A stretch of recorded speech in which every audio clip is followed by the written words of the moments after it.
oui marché Saint-Maur bu Ziguinchor moom mooy tàq jamono ji loolu la ñuy jox comme information ñu ngi ñuy toppal mbir mi la xool fan la mujjee wala fan la ñu toll ci mbir moomu ñu ngi fi également ak Xoxan donc comme tous les matins pour l'invité actu Abdoulaye Abdoulaye boobu dama sonal billaay wala Xoxan donc bonjour. Bonjour Aïcha. ziar naa la comment tu vas. nuyu. naka lay ziar bu baax. naka suba si. ça va alhamdulilah. yaa ngi cool bu baax maa ngi nii dama xaw a wéet nag tey. alhamdulilah parce que gisuma Salma. gisuma Seydina monsieur le maire daw na. monsieur le maire dafa daw. moo ngi noonu daal wéet naa mais bon comme yaa ngi fi rek. waaw maa ngi lay nuyu bu baax. di nuyu également Sénégalais yi nga xam ne ñu ngi seetaan réveil jamono jile di nuyu ak ziar suñu invité Lamine Ba. oui Lamine Ba. Lamine Ba il est le coordonnateur de Podor va mal monsieur Ba ñu ngi lay nuyu bu baax a baax di la ziar ci dara dala ci réveil bi. merci beaucoup di leen di fay di leen remercier di nuyu Xoxaan di nuyu waa Walfadjri yëpp di la féliciter yooyu am mbégte ñëwaat fii ci plateau réveil. mu ngi noonu alors kon Xoxaan. waaw bàyyi la ak sa gan. d'accord ñu waxtaanee jëm ci li nga xam ne xëy na ay points d'actualité yu wuute lay doon tàmbalee déjà ci mouvement muy Podor va mal bu ñu nee Podor va mal mooy Podor doxut bi ñu taxawalee mouvement bi nag je crois bien que en 2011 la woon bu ma juumulee ndax diggante 2011 bi ngeen di taxawal mouvement bi ak léegi amul ay coppite yoo xam ne xëy na mën nañ ko ràññee foofu nga xam ne mooy Podor maanaam ndax li taxoon ngeen teg mouvement bi ndax jafe-jafe yooyu la askan wi continuer di dundee ba léegi. merci Xoxaan donc balaa ñuy tàmbalee da nga may je vais me joindre un peu au concert de je sais pas naka laa ko mën a expliquer de remerciement ou dommage feu Sidi Lamine donc di am mbégte di am naqar parce que bëggoon nañu Sidi des fi gunge Sénégalais yi gunge askan wi am mbégte parce que il peut être fier fi mu nekk te mu xam ne pratiquement li mu doon mbébét yëpp gaa yi ci taxaw di vraiment ñaan Sénégalais yëpp ñu approprié wu li ñuy wax nii mooy livre bi te ñu xam ne Sidi Lamine c'était pas n'importe qui dans ce pays et que il mérite presque benn hommage bu gën a rëy sax bi ñu ko defal démb parce que c'est tout le Sénégal qui doit rendre hommage à Sidi Lamine pour tous les sacrifices yoo xam ne mënee na ko pour ce pays là. Parce que li ñu ci gën a jàpp rek mooy déjà Walfadjri li ñu gën a gis te mu nekk patrimoine comme ni ngeen ko waxee jàpp ni Walfadjri defe naa waaw Walfadjri moomatuñ ko Sénégal bi askan bi moo ko moom. c'est devenu un patrimoine national. dama koy wax souvent parce que dëkk yi gën a sore ci Sénégal village yi gën a sore Sénégal suñu mënee toog ci plateau ne dëkk bi amul piste de production dëkk bi amul forage dëkk bi amul ndox dëkk bi amul poste de santé dëkk bi amul lii c'est grâce à Walfadjri. parce que Walfadjri rek moo doon dem dans les coins et les recoins les plus lointains du Sénégal. ne serait-ce que pour ça rek Sénégal war nañ ko delloo njukkal. di ñaan yàlla aussi ñu bañ di dévoyer un peu l'esprit de Sidi Lamine parce que xam nga dinañ ko wax Xoxaan gis nañu démb politiciens yi wër table bi yëpp ku ci nekk yaa ngi naan Sidi ku nekk yaa ngi naan Sidi mais ku ci nekk dans ton programme wala ku ci nekk das ci sa doxaleen muy assemblée muy ci sa parti lan nga liggéeyal par rapport à l'héritage bu Sidi Lamine lan nga def pour mën a perpétuer un peu le legs de Sidi Lamine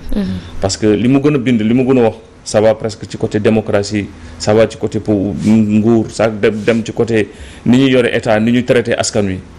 est-ce que politiciens yi fi toogoon dem di wax ku nekk di chanter sa proximité ak Sidi am na lu ñu ci jot bind am na lu ñu ci jot bind parce que dafa jot aussi tey ku ñu perpétuer un peu cet héritage ñu fexe ba mu dem ba Sidi ñu koy jàngale même dans les écoles parce que li ñuy jàngal tubaab yi ñuy jàngal dans les écoles amul lu ñu benn sens mais la nouvelle génération la jeune génération war nañ leen mën a jàngal tey Sidi lu mu doon doxalee sa vision vraiment yoo xam ne c'était des trucs de promotion la woon sax quelque parce que li mu wax yëpp pratiquement yaa ngi koy dund tey et donc vraiment ñu ngi ñaan aussi état bi mu mën a jël Sidi graver un peu sa mémoire sur des édifices publics il le mérite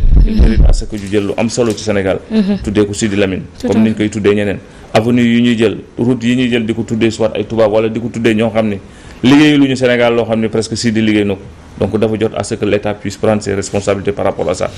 et fi may terminer nag mooy yéen it ngeen gën a yokk góorgóorlu yéen ngi góorgóorlu pour mën a perpétuer ce legs de Sidi Lamine parce que charge la responsabilité la aussi donc yéen a ngi ci yoon bi yal na leen yàlla gën a jàppale. amiin donc vraiment Sidi comme ni ko kii waxee léegi hommage am du démb ak tey mais hommage am c'est toujours. c'est pour le Sénégal. ben suñu ñëwaatee ci question bi nga posé Podor ba mal def naa ñëwoon nañ fi. ñëwaat fi. donc on aurait souhaité comme li ma koy waxee souvent que 10 ans ou 12 ans après bi ñu ko créé que duñ toogaat fii naan Podor ba mal. si tout allait bien ni ñu ko bëggee woon soo demee woon noonu tey du ñu toogaat fii di wax Podor va mal peut-être dañ doon toog di wax leneen mais ñu sommes obligés toogaat fii di wax Podor va mal parce que dafa am loo xam ne dafa des bëre su ñu defee le constat tey fi may njëkkee tey parce que su ma génnee ci wàllu mbay mi li nga xam ne vraiment casse-tête la population yi damay jël un peu dafa am benn affaire boo xam ne dafa am Podor boo xam ne ñu war ci taxawaat parce que population yi dañ ci souffrir jamono ji mu am un peu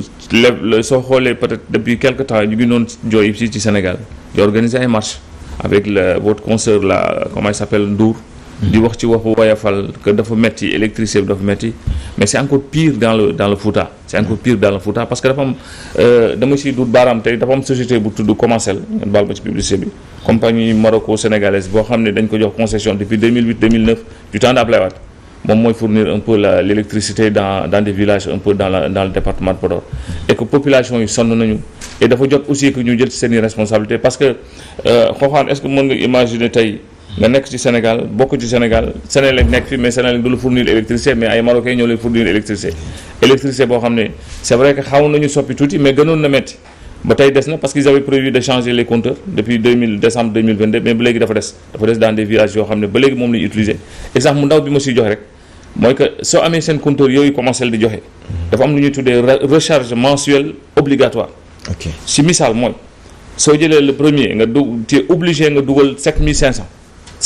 obligatoirement tu es obligé nga dugal 7500 te soo dugalee 7500 nga dugal ko le 1er janvier nga tukki nga voyage nga dem voyage le 1er février nga ñibbisi waat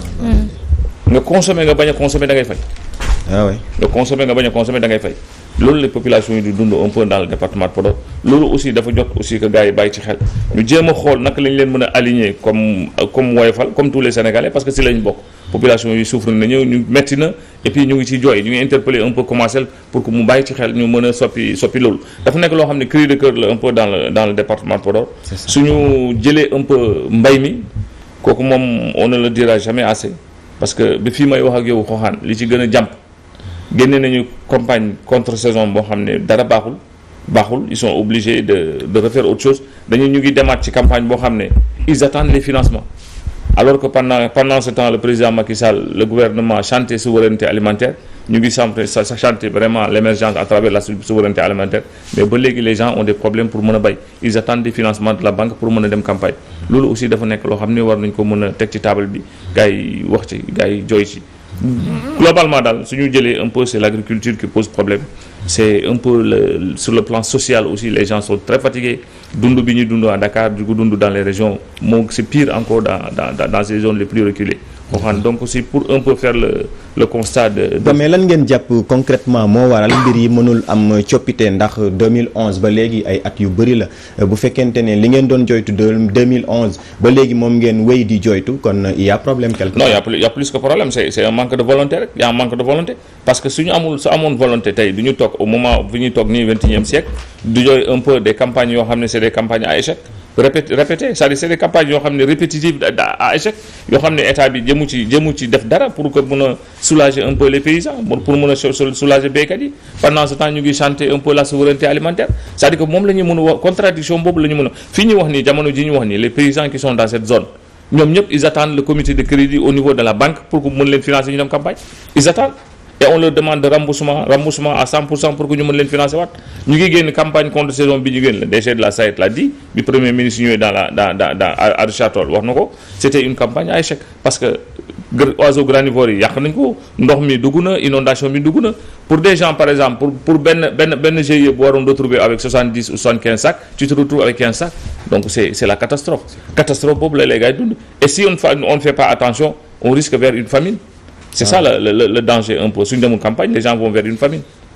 d'accord alors gis nañ ni wax nga fi ay jafe-jafe yu bëri ci côté zone boobule ñu gis ne ñu ngi jëm ci élection présidentielle ci weeru février atum 2024 bi la ñuy waaj a dugg alors lan moo war a doon taxawaayu waa Podor ngir coppite mën a am xëy na ci jafe-jafe yi nga xam ne soulevé nga ko léegi nii. non taxawaay bi kay mooy taxawaay bi commencé am foofu rek parce que les gens sont conscients maintenant honnêtement les gens sont conscients les jeunes sont conscients et ils ont pris leur destin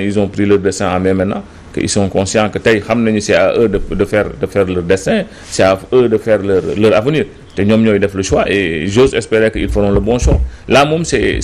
un réveil de conscience bu terrible moo fa am dans le département de Podor. Les choses ne seront plus comme avant ni mu doon mel ou des scores soviétiques un peu dans le département de Podor, ce sera pas le cas aujourd'hui. Parce que gars yi yeewu nañu. Ils sont éveillés. Podor du base non,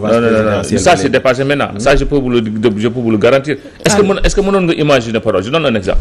Mënoon nga imaginer Podor il y a 10 ans ou il y a 15 ans. Opposition du dugg dans des villes comme la ville de Ndioum ou du dugg dans des villes comme la ville de la commune de yenn communes yi di fi engranger des scores. L'exemple bi may joxe mooy dama gis des jeunes du parti et de l'ex-parti Pastef dugg dans des communes di fa engranger quelque chose comme 1000 et quelques parrains. Et la différence c'est que ce qui frappe encore c'est que foofu da ngay gis ceux qui parrainent le parti de l'ex-Pastef da ngay gis ku parrainé ba pare cotiser. D'accord. C'est pour dire que un peu c'est inédit dans le département de Podor. Musu fa am il y a 5 ans ou il y a 10 ans. C'est une façon de dire que bon opposition mu ngi gagner du terrain. Non, absolument. Au-delà même du PASTEF, tey le PDS c'est des comment dirais c'est des adhésions, des ralliements terribles yoo mënul imaginer demal un peu dans la commune de Gamadji. C'est des conseils municipaux vraiment yu bëri ñoom ñooy jóg di waliyaani wutali PDS. C'est pour dire un peu que les gens là fi ñu ko tegoon ak fi ñu li ñu jàppoon ak ni ñu dundee maintenant c'est changé nañ ko c'est dépassé. mais néanmoins li ngay wax reflété wul ci urne yi parce que quel qu'en soit peu ça bu ñu defee élection présidentielle mouvance présidentielle wala mu defee élection peut-être élection bu mënta doon. on se rend compte local wala législative on se rend compte que mouvance présidentielle bi dafay battre bu baax a baax ci Podor. donc man soo ma nee waa Podor dañoo sonn man du ma ko gëm parce que ñoom wane wuñu ko ci urne yi. waaw non c'est pourquoi ma ne la léegi les choses ont changé les données ont changé. Et après au lendemain de ces élections là nga invité war ma fii nga xool di nga defal sa constat bon li ma la wax c'est une réalité c'est-à-dire exemple bi ma la jox léegi c'est un exemple patent ça c'est des jeunes yoo xam ne ñoom c'est-à-dire un jeune qui parraine et qui cotise li ñu xamoon mooy nga ñëw ñu fay la wala ñu may la xaalis wala ñu neexal la pour nga parrainer. loolu air bu mujj bi rek la te loolu matagul sax. non c'est pour dire que xam nga on va vers des élections lii yëpp préparation élections yi. D'accord. On va vers des élections et suñu yeggee élections yi di ngeen ci rendre compte. kon su ma la déggee bu baax 2024 Podor day changer xar-xaru. Ah non absolument ça je peux le dire ici et je peux l'affirmer et vous demandez à votre correspondant à Aboukan qui est dans le département de Podor pour lui poser la question il vous confirmera ça sur ce qui se passe actuellement dans le département de Podor. Les jeunes sont conscients c'est que c'est fini ces histoires de titres fonciers ou autres yooyu. Oui c'est dépassé maintenant. C'est vrai que gars ils avaient un contrat moral avec le président Macky Sall. Ils avaient un contrat moral bu nekkoon ak ñoom parce que xam nga souvent les gens ils sont tellement reconnaissants que suñu jàppee duñu teel a bàyyi. dañuy jàpp duñu teel a bàyyi mais bi ñu jàppee dañoo joxe seen bopp ils ont donné tout à Senghor ils ont donné tout à Abdoulaye Wade ils ont donné tout à Macky Sall mais tey c'est vrai que Macky il a réussi le désenclavement de l'île à Morphée ça il l'a réussi pendant les 12 ans mais li fi gën a bëri fi ñu ko doon xaar c'est un échec sur le plan par exemple de l'agriculture développement agriculture bi modernisation agriculture bi c'est un problème alors que c'est une zone à vocation agricole sur le plan de dinañ ci ñëwaat peut-être après ci problème yi gis nga immigration bi ñuy jooy fii à Dakar fële c'est pire encore là-bas. D'accord. Parce que foofu les gens passent par la Mauritanie di dem. D'accord laataa ñuy ñëw ci immigration bi ñu desandi ci élection yi de manière beaucoup plus générale gis nañu ñu ngi jëm wax naa ko léegi ci élection présidentielle alors ban gis-gis ngeen am ci processus bi ci fi mu toll maanaam ci li ñel wàllu parrainage yeeg yi ni mel ndax gis nañu candidats yi ñu ngi wéy di génn di joxe ay chiffres yu yaatu ci nombre ban gis-gis ngeen am ci processus. Mais d'abord parce que liñ ci njëkk gis peut-être mooy c'est par rapport ak processus électoral bi dañ ci gis des faits yoo xam ne c'est inédit quoi c'est inédit on a vu gis nañ fi ping-pong Sénat DGE gis nañ fi ping-pong un peu CDC gis nañ fi un peu le dossier du candidat Ousmane Sonko delloowaat que tribunal grande instance je sais pas c'est-à-dire que yooyu yëpp c'est des choses yoo xam ne ça peut entacher un peu le processus électoral maintenant par rapport aux chiffres annoncés de par-ci par-là jàpp nañu tout un chacun est libre de dire que am na 3 millions am na 4 millions am na 2 millions am na 1 million ce qui est le plus important c'est la vérité des urnes parce que mobilisation yi ça ne signifie rien mobilisation yi ñuy wax ni à travers des parrainages su doon signifier dara président Wade du daanu en 2012 ñun ñëpp on se rappelle un peu de la grande mobilisation bi mu defoon sur l'ancienne piste. C'est plus de 2 millions ou 3 millions de personnes qui étaient présentes là-bas. Mais bi ñu demee élection, les Sénégalais ont montré autre chose. C'est pour dire que loolu c'est pas viable parce que parrainage bi ça ne signifie absolument rien. Nit mën nga parrainer sax ko xamul. Nit mën nga ñëw Aïcha Diakhaté ñëw ne xooxaan dimbali ma nga parrainer pour sama candidat. Tu parraines alors que tu connais même pas le candidat. Da ngay joxe parce que couleur la sa diggante ak diw. Mais ça ne veut rien dire. La vérité du jour li génn sur le 24 février, c'est ça qui reflétera un peu la popularité de tel candidat ou tel candidat. Mais lii ça ne signifie absolument rien. Oui, parce que gis nañu ci wàllu parrainage jooju sax booy xool boo defee maa ngi ko doon wax la dernière fois le cumul de ñoom chiffres yi ñuy avancé boo defee le cumul fii 3 millions fii ay 800 000 way boo defee le cumul en tout cas de ñi nga xamante ni jot nañoo fësal seen ay chiffres dafay dépasser largement li nga xam ne mooy fichier électoral bi alors pour dire que ne li nga doon wax noonu rek vraiment il faut ñu xoolaat ko bu baax a baax. mais li koy firndeel on lire nañu démb Bounama Sall de Benno Bokk Yaakaar le patron de la jeunesse socialiste mais on l'a lu quelque part dëgg la du dëgg il a dit que les chiffres qui sont annoncés à Dara c'est faux c'est du faux wax na ko il interpelle le président Macky Sall il interpelle Amadou Ba pour dire que chiffres yi gars yi di wone un peu à Dara di ko remettre au mandataire régional xawma de Fada et tout ça c'est des chiffres gonflés ça ne reflète pas la réalité du terrain. D'accord ñoom seen bopp ñoo ko reconnaître donc c'est un problème. Alors Sokhane dag may may rek quelques minutes parce que ñu ngi en direct ak sunu correspondant Amady Khalil Diémé pour ce qui se passe fële nga xam ne moom moo di Ziguinchor pourquoi pas xam exactement qu'est-ce qu'il en est ci marché Saint-Maur ne nañ ma sax ca Bukot la ca diwaanu Ziguinchor foofu la ñu ne dafa am incendie lakk bu fa jipp ñu ne est-ce que duñu jéem a jotandi sunu correspondant ba fa di Amady Khalil Diémé Amady maa ngi lay nuyu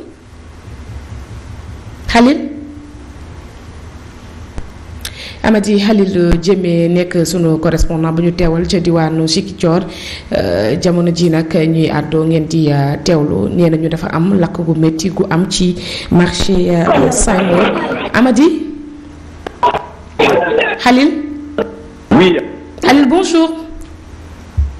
Diakhaté bonjour. jaar naa la yaa ngi ci jàmm bu baax a baax. alors Khalil Diémé bëggoon nañu rek nga dikkaat ci li ñu ne dafa xew ci marché Saint-Maur bu Ziguinchor mbir mi fu mu toll. waaw Aïcha comme ni nga ko waxee rek marché Saint-Maur bu Ziguinchor doon marché bi nga xam ne moo gën a rëy moo gën a am doole mooy économie bu commune bu Ziguinchor donc lakk na tey ci fajar gannaaw justement kenn xamagul lan mooy origine bi wante lakk bi commencé na vers 6 heures du matin ba léegi justement maîtriser guñu li nga xam ne loolu mooy safara si même su dee intensité bi mi ngi commencé wàññeeku si li nga xam ne loolu mooy intervention sapeur pompier yi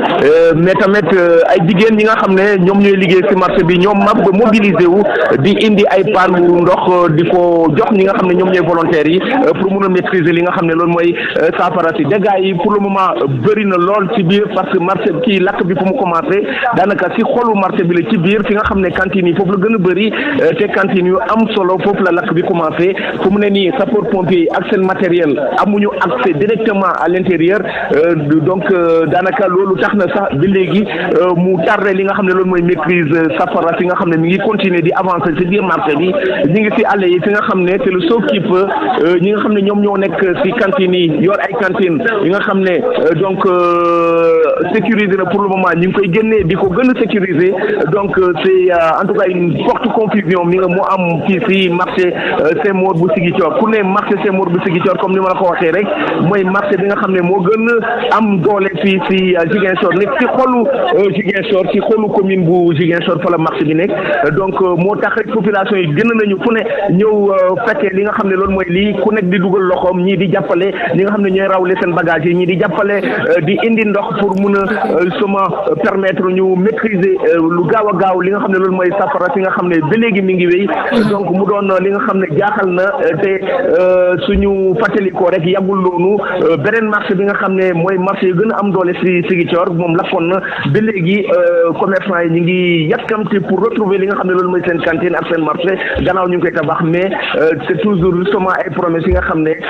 donc respecté guñu promesses yooyu fii nii si marché Semor bu Ziguinchor tey jii yëpp yaa ngi continuer mais population yi tamit ñu ngi mobiliser wu ñii di jógee ak ay paan ñii ay siwo même ay pas sax da nga leen gis ñu yenu ay siwo pour ñëw justement dugal seen loxo pour mun a jàpp maîtriser li nga xam ne loolu mooy safara si nga xam ne mi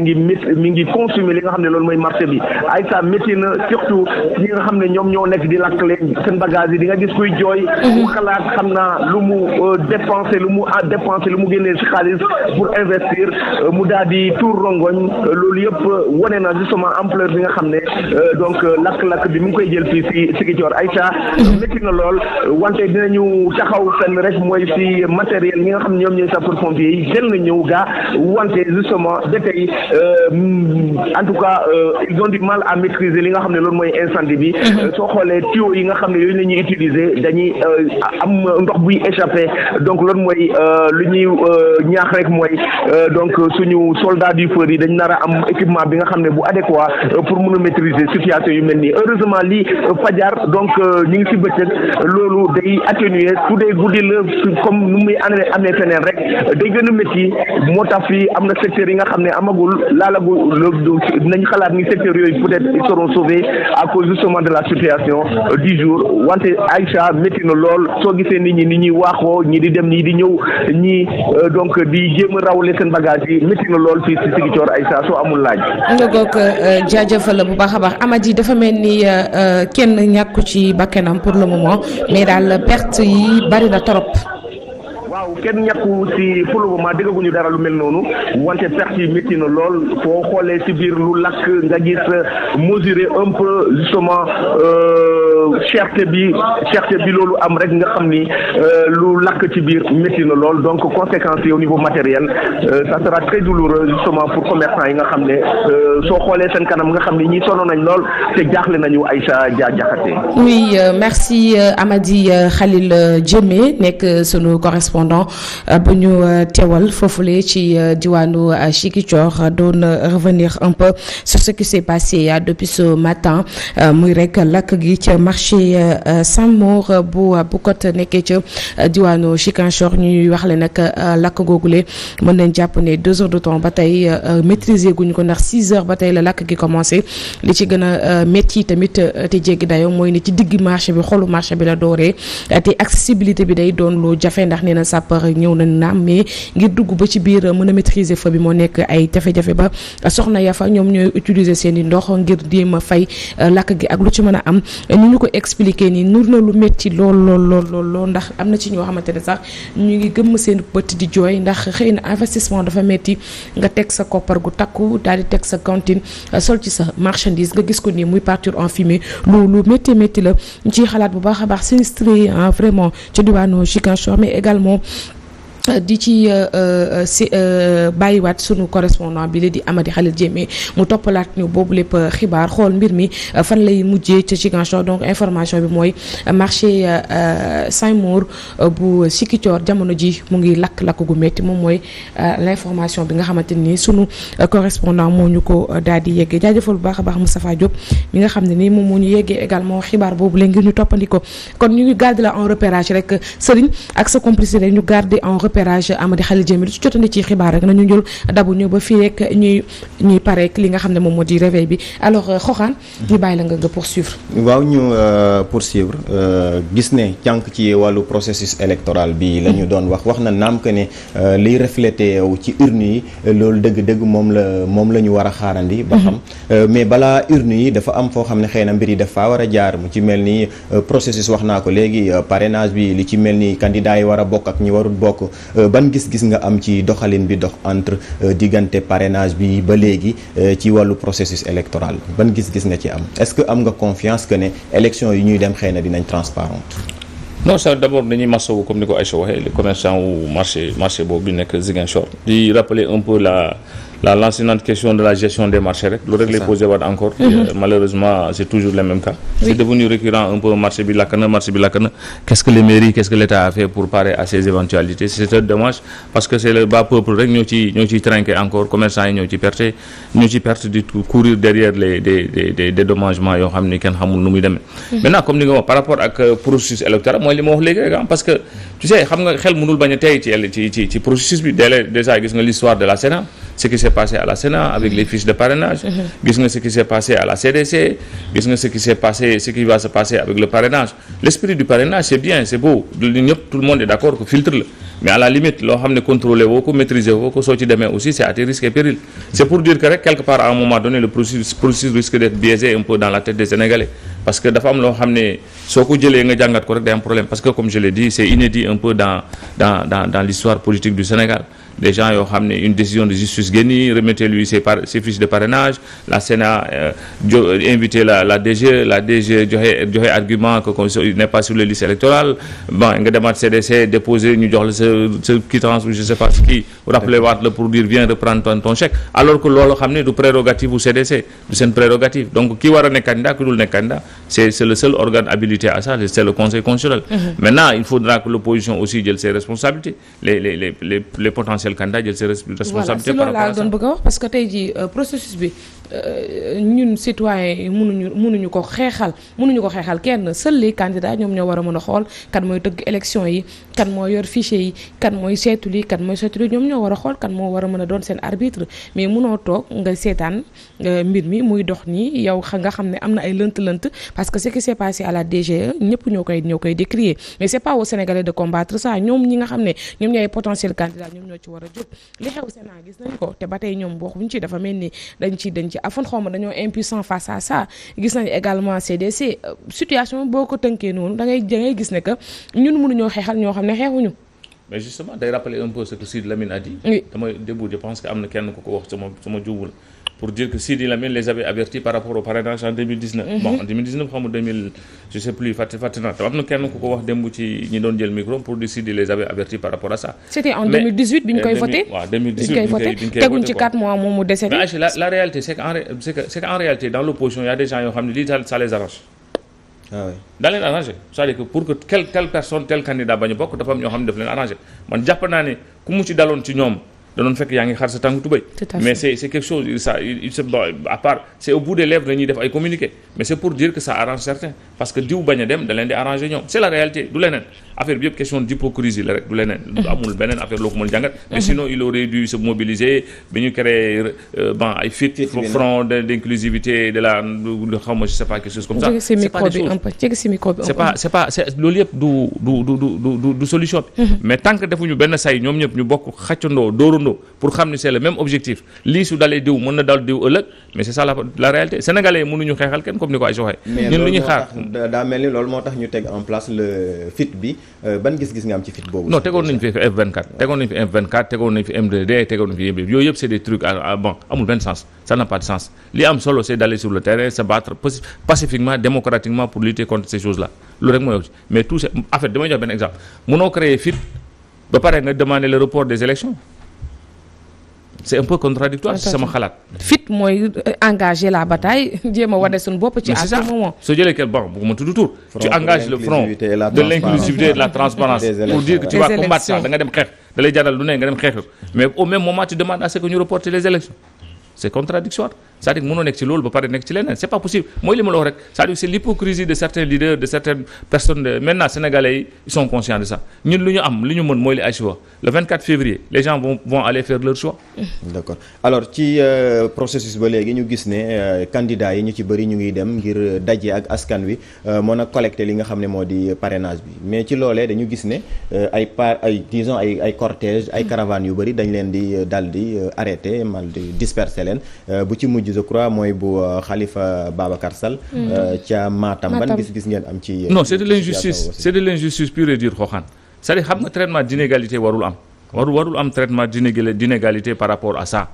parce que candidat bu nekk c'est vrai que mën nañ la tere perturber un peu la libre circulation des personnes dans une ville ou tout ça d'accord mën nañ ko encadrer mais un potentiel candidat ku war a dem à l'encontre de ses parrains waruñu ko mën a tere dañ ko war a mën a encadrer. Pendant ce temps, sous la couverture du poste de premier ministre, le candidat de Benno Bokk Yaakaar sillonne le Sénégal, de faire des inaugurations un peu partout. Loolu yëpp du dara, c'est pour vendre son image. C'est de l'inégalité. Loolu rek la amul beneen problème. C'est que les gens doivent condamner ça à la dernière énergie. Loolu rek la traitement d'inégalité la rek amul leneen. Maintenant question de bon sens la war a nekk. Xam nga politique question de gentleman la war a nekk. Question de gentleman, c'est-à-dire un candidat bu war a dem à la rencontre de ses parents. Tant que perturbé wul nit ñi, dérangé wul les citoyens, mais laisse-le faire son travail. Tu l'encadres avec les forces de défense et de sécurité. Loolu moo am solo noonu rek la ñu gisee. Maintenant loo ci gis yëpp ay kii la rek. D'accord. Peut-être une toute dernière question ci liy jëm ci wàllu élection bu fekkee amoo beneen question bien sûr Aïcha.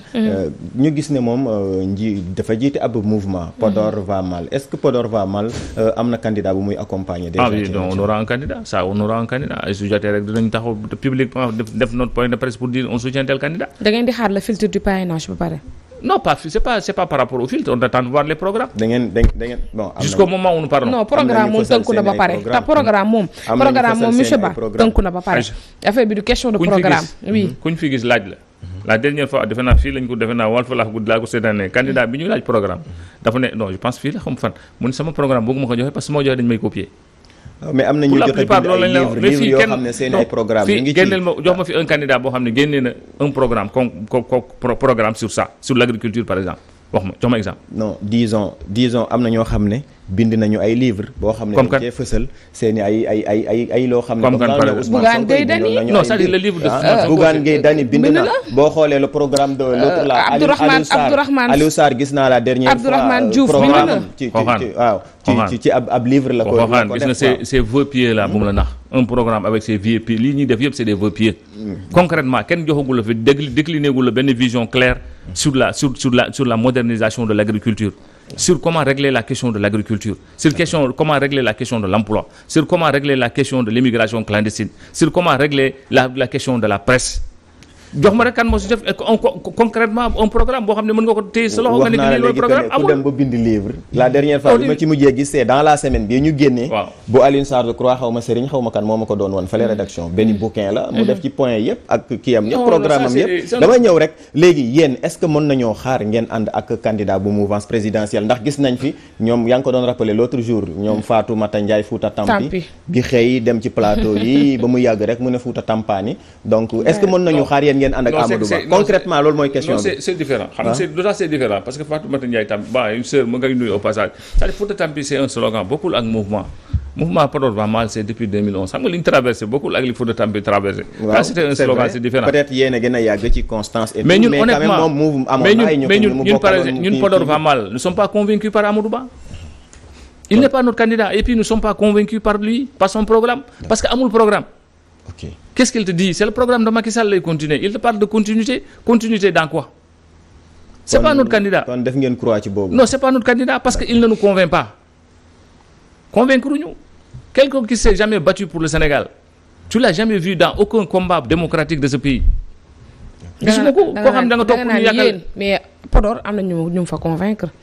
Absolument. parce que jot na fay parrainage yu bari. Ah non ay jot parrainage ak dem ko élection ça fait bàyyi ba élection yi jot. yow yuuxu dina jib fu ñu ko foogeewul. parrainage yi ça veut rien dire honnêtement. fii ko jot na leen am na plus de 44 000. Podor va mal daal daa mel ni Aïcha dañu bëgg a xaar ba xool. carte gi leer rek loolu lay bëgg a nural nag. carte yi presque leer na. parce que les potentiels candidats yi ñu war a dem xam nañ leen. les potentiels candidats. ñu war a dem aux élections xam nañ leen. c'est-à-dire que mënul génne peut-être le candidat de Benno mënul génne un cas comme Idrissa Seck mënul génne comme un candidat de Pastef mënul génne comme un Khalifa Sall mënul génne peut-être ñeneen ak ñeneen mais les potentiels ak Karim Wade par exemple du PDS c'est-à-dire que les potentiels candidats ça tourne autour de ça si on devait rationaliser les choses fii waruñu woon sax dépasser 6 candidats. Ah ouais. Parce que am na ci candidature yoo xam honnêtement et en toute non mais ñoom Bougane Gueye ñoom Déthié Fall ñoom kii ñooñu aussi kii nañ de am nañ. non xam nga ñoo xam ne tëj nañ seen parrainage ay am parrainage ak am la capacité de pouvoir porter le Sénégal sur ses épaules c'est différent. xooxaan Sénégal du caaxaan am parrainage ça veut rien dire c'est pas parce que am naa parrainage je suis député j'ai fait le tour du Sénégal je peux être le candidat du Sénégal est-ce que ba fii on a posé le débat sur voir qui a la capacité de pouvoir diriger ce Sénégal là est-ce qu'on a posé cette question là. Soo ma cité un Déthié est-ce que Déthié a les capacités de porter le Sénégal c'est pas parce que lu tax nga war a minimiser. non minimiser wu ma non minimiser wu ma dama ne nañu poser les capacités d'abord intellectuelles et voir un peu est-ce que ñi mën nañu porter le Sénégal xan Sénégal du Sidi wax na ko nañ jël référence ci Sidi Sénégal du caaxaan du lu ndaw. avec tout ce qui nous entoure aujourd'hui si xaxaan gis nga tout ce qui entoure le Sénégal gis nga fi ñu jëm avec le pétrole avec le gaz gis nga fi ñu jëm avec la ceinture du feu qui nous entoure gis nga un peu la géostratégie dans ce monde aujourd'hui li xew gis nga un peu la Palestine gis nga un peu l'Ukraine gis nga un peu le bouleversement yi am dans ce monde là mais c'est pas une petite tête moo war a mën diriger ce pays là. jàpp nga daal candidat yi warul weesu 6 daal. non mais warul weesu les potentiels honnêtement ñu rationaliser ko parce que y a des candidatures yoo xam ne suñu leen éliminer du nekk surprise ci kenn. Il y a des candidatures yoo xam ne suñu leen éliminé ay 200 et poussière kenn mënul imaginer yooyu jàll yëpp mais quand même d'accord naa tu peux aspirer peut-être dem wuti expérience mais l'expérience la sagesse dafa am solo pour diriger ce pays là il faut être sage d'abord il faut am d'abord ce carnet d'adresse am d'abord cette expérience là am cette sagesse de pouvoir diriger parce que la preuve on a vécu des moments difficiles yoo xam ne ça aurait été quelqu'un qui n'est pas aussi sage que quel que soit Alpha loo ko mën a reprocher le Sénégal aurait basculé depuis ci liñ dund mais yooyu c'est pas parce que ñëw naa rek nekkoon naa député parce que je suis ça et ça am naa bind naa benn livre ñaari livre que je peux pouvoir diriger ce pays là non c'est pas ça. D'accord. Sénégal c'est autre chose xaxaan. donc ñu wax ci leneen. ñu tëj chapitre élection yi. jëm ci wàllu émigration irrégulière gis nañu ne ay ndaw yu bëree bëri. faatu nañu ci waaf yi ngir jëm ca Europe wala bokk yoonu Nicaragua pour jëm ca Amérique ban gis-gis ngeen am ci situation. mais métti lu ko rek xaxaan et puis c'est une tragédie xam nga maa ngi doon waxtaan ak benn waay ma ne ko mobilisation bi président defoon autour de la Covid c'est cette même mobilisation la waroon def autour de cette affaire là. parce que lii Covid bi rey lii immigration rey moo ëpp parce que li ñu gis nii rek mais y a combien de Sénégalais ont péri dans les océans te xamuñu leen demal dans le Fouta j'ai été terrifié quand j'ai appris que les jeunes là prennent la route de la Mauritanie loolu amaan na sax mënuñu ko xam duñu ko xam am nga parle juste rek des gens qui quittent ici ay les côtes là Fass Boye Bargny Rufisque un peu Dakar dans les villes di dem mais ce qui se passe dans les régions dans les contrées les plus reculées duñu ko wax mais li fa dem ci ay Sénégalais d'abord kenn xamul mu toll lii yëpp benn affaire la c'est un désespoir. C'est les jeunes n'ont plus d'espoir. On n'a pas, c'est les politiques de jeunesse, la vision que le président Macky Sall avait déclinée à travers les instruments yi mu tegoon ay DER ay ANPEJ ay FONGIP. c'est-à-dire ay la yéwén nangul ko au moins cette vision est là de régler cette question-là mais ñi ko porté woon ils ont échoué. Ils ont lamentablement échoué. La politique de jeunesse, la politique de l'emploi, ça a été un échec. Ñu am le pire ministre de la jeunesse que le Sénégal ait jamais connu. Un ministre koo xam ne il bat toujours sa politique autour de Ousmane Sonko. Il ne fait que de la politique, ce ministre de la jeunesse là politique rek lay def du def leneen il n'a aucune inspiration il n'est jamais allé voir les jeunes alors que tey son rôle c'était d'aller rencontrer les jeunes dem dans les côtes rencontrer les jeunes toog waxtaan ak ñoom proposer leen ce que l'État veut faire pour eux. Mais gisoo ko tout ce que tu vois c'est mobiliser des jeunes pour forcer un opposant à aller répondre à la justice tout ce que tu vois c'est d'aller mobiliser des jeunes pour aller rencontrer des gis nañu ce qui s'est passé à l'Assemblée lors du vote de son budget. Des jeunes qui courent parce que bon d'après les médias courent parce que dañ leen mobiliser woon il fallait que ñu fay leen c'est-à-dire que c'est des choses comme ça qui font que alors que xooxaan la solution elle est là. dama lay jox benn exemple soo demee ci mbay mi ma lay wax nii on aurait réglé cette question là à travers l'agriculture xooxaan est-ce que xam nga ni par exemple un jeune nga jox ko les moyens qu'il faut mu dem aménager un hectare laa lay wax de 1 hectare mu defar soble 1 hectare. nga financé ko à hauteur de 1,1 million francs dama lay estimer rek 1,1 million francs sur 1 hectare tu peux te retrouver avec 37 ou 38 tonnes de sacs de tonnes à l'hectare 35 ou 36 tonnes à l'hectare mais mine de rien tu peux te retrouver à 8 millions à 9 millions autour d'une petite campagne ceeb bi c'est la même chose tu investis 900 000 tu investis presque 1 million wala 800 000 sur 1 hectare tu te retrouves avec 900 000 ou 1 million sur pendant 4 mois mais loolu solution bi loolu rek la du xëyu ndaw yi du investir des milliards du organiser des séminaires du organiser des forums sur l'entrepreneuriat c'est d'aller vers les potentiels agricoles yu Sénégal am dans la vallée au niveau de la Casamance ou un peu partout rek créer les universités agricoles créer les lycées techniques agricoles former les jeunes dans les métiers de l'agriculture joxe les financements indi le matériel agricole qu'il faut respecter le calendrier culturel la solution elle est là. D'accord kon bu ma la déggee yi ñu fi teg yëpp ci ay kiiwu financement wax nga ko léegi ñoom ANPEJ ñoom DER et consort kon yooyu da nga bëgg a wax ne xëy na xaalis bi fu mu waroon jaar dugg fa en quelque sorte. Mais dugg fa quand on entend la responsable ou l'administrateur par exemple de la DER di expliquer di wax ay wax start-up di wax ay wax verticalité un jeune qui est à Ngoundiane un jeune qui est dans le Fouta lan nga koy wax ci ay wax start-up di ko wax ay wax verticalité ce qu'il a lu mu soxla mooy indil ko les financements qu'il faut le matériel agricole former ko au métier de l'agriculture def ko mu nekkaat agriculteur jox ko les moyens mu bay c'est la solution affaire bi y a pas de midi à 14h xooxaan mais malheureusement c'est problème de priorité les problèmes de volonté la rek du leneen oui bon wàllu université yi laa bëggoon. waaw peut-être ñu kii ko rek daal di tëj oui. université yu Sénégal gis nga jafe-jafe yi ñuy traversé ay weer a ngi nii ñu daal di tëj seen ay buntu surtout ICAT bile alors ban gis-gis nga am ci situation université yu Sénégal yi nga xam ne dañoo tëj te tëw ubbi. mais d'abord ñaawlu li fa xewoon d'abord c'est-à-dire que les saccages li fa amoon d'abord taalay université d'abord ñaawlu ko condamné ko jusqu'à la dernière énergie. li des nag mooy c'est à l'État de prendre ses responsabilités su fekkee c'est une question de sécurité c'est à l'État de prendre ses responsabilités d'organiser d'encadrer les universités de faire en sorte que les gens puissent aller étudier dans la sécurité et dans la paix toog tëj université yi pour quelle raison xamuñu ko pendant ce temps lamba jaa ngi jib pendant ce temps l'arène est là chaque week-end c'est un combat on a beaucoup de respect pour les lutteurs mais du priorité pour le Sénégal la priorité c'est d'encadrer les jeunes c'est de laisser les étudiants dem jàngi loolu maintenant état bi moo war jël responsabilité en mettant un peu les moyens qu'il faut en matière de sécurité parce que on a des forces de défense et de sécurité qui peuvent être à la hauteur qui sont bien formées on a les meilleures forces de défense et de sécurité mises dans les meilleures conditions ils peuvent gérer la sécurité de tous ces étudiants là ñu dem jàngi loolu rek solution bi bon donc kon Aïcha mu mel ni temps bi kii nañu jotaay dañ koy mujjee yemale fii ci invité actu bi def nañu un peu le tour de l'actualité sujet yi def actualité en tout cas à fait ñu koy jaajëfal bu baax a baax ñu koy jaajëfal bu baax a baax moom Lamine Ba di coordonnateur Sénégal yi ñu doon suivre Aïcha tout à fait merci Rohan on se donne rendez-vous demain Inch'Allah merci à vous monsieur Ba c'était un plaisir de vous recevoir sur le plateau du Réveil bokki ñu ngi jégalu bu baax a baax pour les deux rubriques yi nga xam te ni dañu manqué tey à ce rendez-vous muy la rubrique éducation Moussa Sène vivement ton retour mardi prochain Inch'Allah ñu ngi lay xaar bu baax a baax jaajëfal également di nuyu également Salma Ibrahima Fall pour la chronique du jour gisuñu Pape Sané également bon annoncé woon nañu ko peut-être